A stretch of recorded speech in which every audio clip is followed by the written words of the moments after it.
Assalamualaikum warahmatullahi wabarakatuh.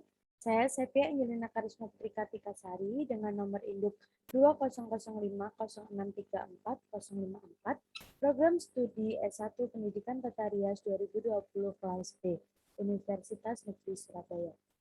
Di sini saya akan mempresentasikan tugas mata kuliah Pendidikan Konsumen pertemuan ke-6 yang akan membahas pengetahuan tentang konsumen sebagai pemakai barang dan jasa.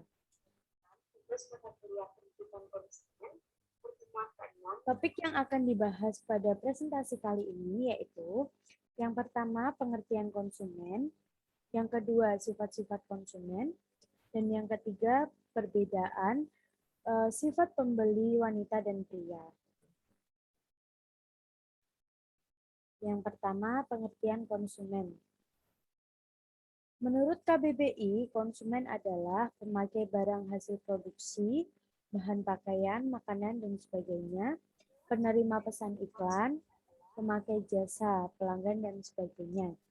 Lalu menurut undang-undang, pada Undang-Undang Nomor 8 Tahun 1999 tentang Perlindungan Konsumen, konsumen adalah setiap orang pemakai barang dan atau jasa yang tersedia dalam masyarakat, baik bagi kepentingan diri sendiri, keluarga, orang lain, maupun makhluk hidup lain, dan tidak untuk diperdagangkan.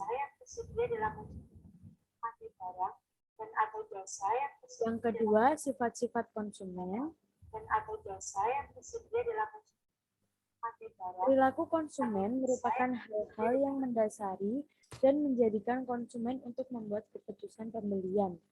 Aktivitas memikirkan, mempertimbangkan, dan mempertanyakan barang sebelum membeli merupakan atau termasuk ke dalam perilaku konsumen. Perilaku konsumen selain mengenai kualitas produk juga meliputi harga produk, promosinya, juga mengenai tempat di mana barang tersebut dijual atau distribusinya.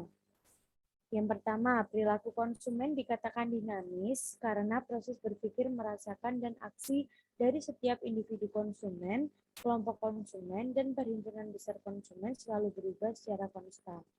Yang kedua, dalam perilaku konsumen terhadap interaksi antara pemikiran, perasaan, dan tindakan manusia serta lingkungan. Dan yang ketiga, perilaku konsumen melibatkan pertukaran antar manusia. Yang berikutnya adalah sikap konsumen terhadap suatu produk terbentuk dari 3 komponen, yaitu kepercayaan atau kognitif, emosi atau afektif, dan keinginan berperilaku atau konatif. Yang pertama, komponen kognitif. Komponen ini terdiri dari kepercayaan konsumen dan pengetahuan tentang objek. Yang kedua, komponen afektif merupakan emosi atau perasaan konsumen mengenai produk atau merek tertentu. Yang ketiga, komponen perilaku.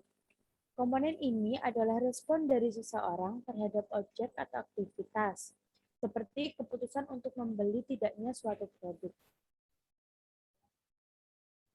Yang ketiga adalah perbedaan sifat pembeli wanita dan pria.